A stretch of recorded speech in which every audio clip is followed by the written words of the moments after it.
Makiaria hindi ya icera itũra-inĩ rĩa Shalom mwena wa Rongai kaunti-inĩ ya Nakuru.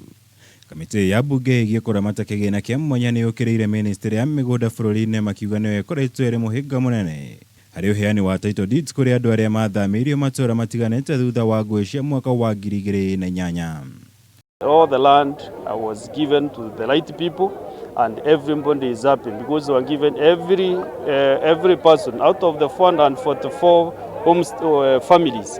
They were given 2 acres for farming and a quarter acre for settlement. Wananchi wamekuwa settled, ile tu ni kwamba hawajapewa title deeds, na hiyo ndio sisi kama kamati ya bunge tumesukuma na tunasema kwamba serikali kuu iweze kuachilia hizo title deeds ndio hawa waweze kuishi kama Wakenya wa kawaida.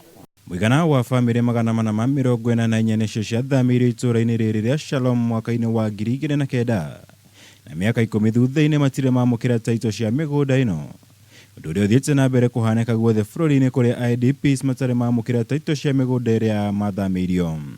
Tumekuja kujua kama kuna value for money na Wakenya wamekuwa settled na tumeridhika na progress serikali imefanya.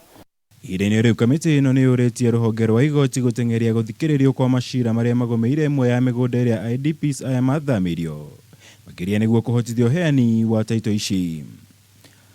Ngĩribotera Kameme TV, njĩtagwo Mwaura Wagunya.